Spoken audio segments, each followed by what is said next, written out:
Well, hello. The cucumbers are doing so well this year in the garden. That means we can pickle all the pickles with cucumbers. And today is bread and butter. You know, everyone loves a bread and butter pickle. It's that perfect balance between sweet, tangy, sour, has a little bit of the spices in it. It's really nostalgic, and it's also just that like all American pickle that kind of just everyone is a fan of, unless you don't like pickles, which let's not talk about that because you need to be a fan of pickles.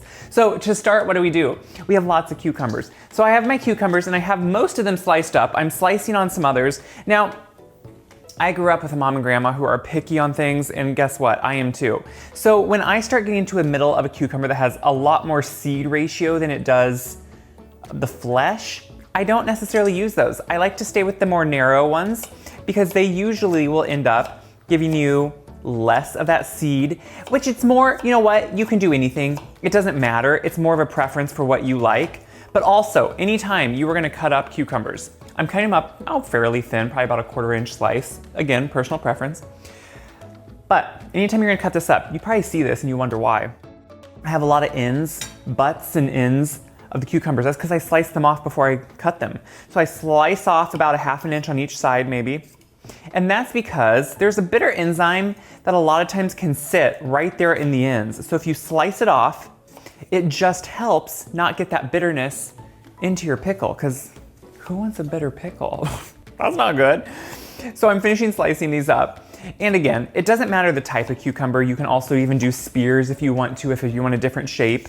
This, when the recipe calls for a sliced cucumber, don't worry about any form if you're gonna do a spear or a slice. But if it calls for whole cucumbers, that can sometimes change. So with those pickles, I'm gonna take some sliced onion. Now, let me tell you something. This is my great grandma's recipe for bread and butter pickles. So it has onion. And the thing is, onion seems maybe odd, because you're like, when I buy bread and butter pickles, they don't have onion.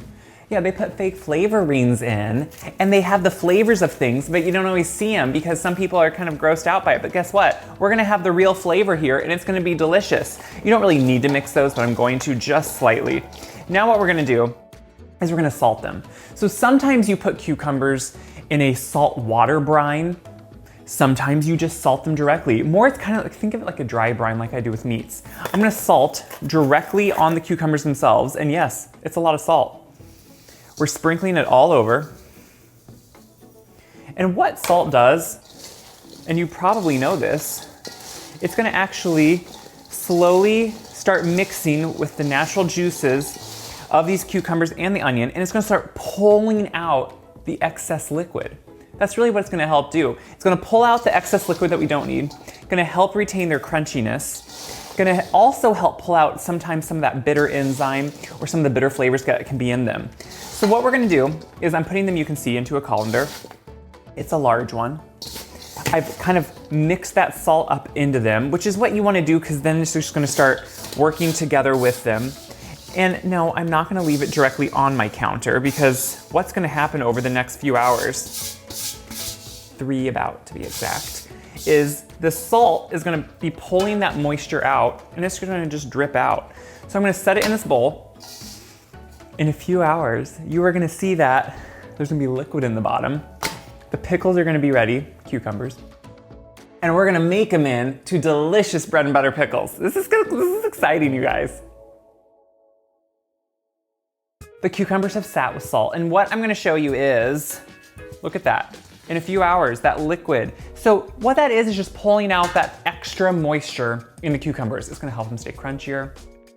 It's gonna just help them have also a better flavor, possibly if they were bitter. So I'm pulling them over here to the sink, and what I'm gonna do is rinse them, just to get some of that excess salt off that may not have dissolved, that may be sitting on them. I'm gonna kind of give them a toss as I'm sitting here. It also, what's nice, is soften the onion just slightly. And you can see don't have to use, if you don't have, you know, a sprayer, don't worry about that. But like, I'm just getting in there, kind of moving them around, making sure to kind of get some of the excess salt off. And then I'm just gonna let them sit here. We're gonna let them drain slightly. Now, as they're draining, we're gonna put the brine together. That's gonna go on these delicious pickles. And this is really what makes them a bread and butter pickle. A lot of different pickles, it's the brine that makes the difference. And we're canning these in a hot water bath. So that is why we're using a vinegar brine as opposed to a fermented pickle that would use just salt water. So to start, I'm gonna put some vinegar in it. And it's a high ratio vinegar. That's what makes the canning a safe method, so you don't have to worry about the bad bacteria. And I'm gonna do a little bit of water just to kind of balance it out. Now, old recipes in general, this isn't necessarily an old recipe, but it's a version of my great grandma's recipe. They have a lot of sugar. Now, a bread and butter pickle needs some sugar, but not as much as some of the old recipes have. So we're gonna cut it with not near the sugar originally it would have had, but definitely some sugar, because that's what's really gonna give it that sweetness that makes them a bread and butter. You may not think about it when you have a bread and butter pickle. They usually have a lot of sweetness to them. So then it's the spices that make it so delicious. So we're really starting with kind of what's, to me, very iconic and very normal for a bread and butter pickle. We're starting with turmeric. Now, this is a new jar of turmeric, and can I just say, I have never seen one packed so well. They actually want you to get your money's worth, which, I mean, if you're like me, you know that that is not normal. I know, I sound ancient, but it is not normal. So we're putting in the turmeric, and then we're gonna add, this is a little different one, but cloves, and it's whole cloves. So we're really just gonna exude their flavor, but not have any of the powder. And this sounds weird, but one, pickling spice, when you make it, has cloves in it. So you want those whole cloves. They're gonna really flavor it in an amazing way. Not overpower, but just flavor. And it's exactly what you need here. And believe me, it balances everything out. Then we're gonna use some celery seed. Celery seed is another one, I don't know, you can't quite place it, but it has such a good flavor to it. And it really kind of makes these pickles. So we're adding in the celery seed. Then we're gonna add in some mustard seed. What I love about seed, other than the turmeric, obviously you need to use powdered, but seeds don't make a grainy flavor. They don't give you that texture. They just impart that great flavor. So we're adding in the mustard seed, and then we're finishing it with a little bit of red pepper flake. Now, we're not making it so much that it's spicy, but you need it again to kind of balance out the sweet, give it a little bit more of that tang. And then we're putting in just a very small amount. They've been salted, they've been rinsed, but a small amount of salt. And just like we used when we salted them, we're using canning salt because it doesn't have iodine in it, which sometimes we're not worried about the fermentation being inhibited. But I think sometimes when you're canning something like this, it's good not to have different preservatives in it because you want to just work with what you want the brine to be. So that's the whole brine. We're gonna take it over the stove, and I wanna let this simmer because we have whole seeds and whole spices like the clove in there, the mustard seed, and we want that to really simmer so it imparts its flavor. So I'm gonna let that sit and come to a simmer. Sugar's gonna dissolve, then we'll start packing jars. I'm packing the jars now. We let the cucumbers just drain a little bit as we were getting everything ready. The brine is simmering on the stove. It came to a boil, then I just turned it to a simmer. And now we're just packing the jars. So these are sterilized jars. And you can see the onion is pretty evenly distributed throughout. And believe me, onion, one, I reduced what the original recipe said first. But two, that flavor makes a huge difference. So it is kind of needed. Now, I know in my canner at one time how many jars fit in. So I do that many jars. I think for most of the ones that you would buy, it actually would fit probably one more than this. But what I'll do is just keep my cucumbers here separate and then can them separately. You could also, with anything you've left over that you don't want to can, you could just put the brine over it and put it in the fridge and it's like a quick pickle then. But what I'm doing is slightly packing these in, just because since we did put salt on them, you're able to fit them in. You want to pretty much leave at least a ½ inch of headspace above. You don't want to go though too low either, because that all affects how much air is in it, how much moisture. And so you want to make sure that you pack them correctly with the right amount of headspace. So I'm slowly going around, just making sure I have them somewhat full, and I do. Look how beautiful they look. I love, the color obviously changes slightly when we cook them, but it still is beautiful to look at them now and just see that beautiful bright color. And think of all the wonderful pickles you're gonna have. So now what I'm gonna do is go over, get my brine. It was just sitting here simmering, and it smells good. I love that smell. And I'm gonna start filling them up. Now, sometimes you see when I pickle, I like to put the spices directly in the jar, but in this case, I really wanna make sure it flavors it evenly and gets throughout. So for this one, obviously I put them in here. You don't have to worry about distributing them perfectly evenly. The flavor has gone throughout. What we're gonna do instead now is just ladle them in. If you want to, you could strain out the clove. I like to keep it in because I like to see things like that in the jar, but you could strain it out at this point. Look how pretty that is. I love the turmeric. It just makes you think pickle. I'm gonna start putting them in. Turmeric, the one thing about it, it is highly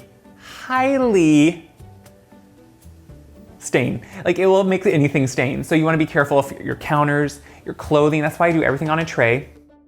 So I'm gonna fill everything up, leaving about a 1/2 inch headspace at the top. I shouldn't say about, it's a 1/2 inch headspace.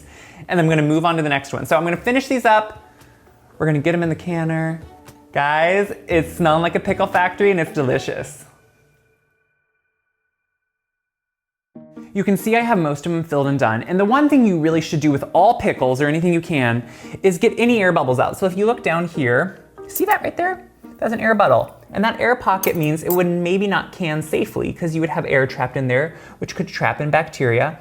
So instead you always wanna take a knife around or something. They also make like little tools or sticks for this, but a knife works perfectly well. Just kind of push around. Now, some of that can be if you overpack a jar, which I tend to pack a jar a little tight, but you just wanna make sure you get any of those pockets out. So I took a knife around all these, got any of those little pockets out. And now once you have it done, you sometimes have to add a little bit more brine if you need that 1/2 inch. But I take a clean rag, like a paper towel that was in hot water, and I just wipe off the rim to make sure, and see this color, you can see there was some of the brine on it. You wanna make sure there's no contaminants on there, because that could also, you just wanna do anything that could inhibit a good seal, don't do. Check your jars for chips. If they have chips, don't use them because they may not seal. So the reason I do this is one, to keep it clean, but also they're much easier to transport over to here, where we can put them right into our waiting water bath. So it's boiling, it's ready to go. There are different types of canners. Whatever you buy, just make sure it has a rack, which if you buy one that's for canning, it will have a rack in the bottom. I put a little metal rack in the bottom of mine that holds these up so they don't touch the bottom. You can also buy steam canners. Whatever works for you, you just want a safe method. So you can always double check with the USDA. They have a canning guide where you can look at the times and make sure for your altitude it's adjusted. So I'm putting these in here, making sure the water is covering at least by 1 inch, which sometimes I overcompensate like it looks like I did on this one, so I'll take a little bit out. But now we'll just bring it back to a boil. We're gonna boil it, then we're gonna take them out, and guys, we're gonna have pickles. I'm pulling the last couple out. Once they get done with their time, you just kind of take them out, tip them slightly, just get maybe some of that excess water off the top. And don't be scared if you hear a few little what sounds like air, because what does happen is the air releases from inside of the jar. That's what happens during the sealing process. So you can see that they're still hot. They're not sealed yet, but they're starting to draw in. That's how, if you get really picky and start noticing on the lid, they start drawing in, and eventually you'll hear this little pop or ping. Music to a canner's ears. It means that seal goes down. It should be flush. And that means all the air has released and it's a safe seal. So you wanna let these sit for overnight, at least 12 hours, maybe up to 24. Take the rings off just to make sure it's a seal. So check it, because otherwise if you keep it on, it could be a false seal. When you take that ring off, if it just comes off the lid, that wouldn't be a seal. So you can check them after 12 hours or 24 hours and make sure, but look how pretty they are. They're hot, but they're pretty. So last year I canned some too, because and I wanted to taste them for you because look at that, the onions there in there, which the onion's delicious too. Who doesn't love a bread and butter? They still have a decent crunch to them.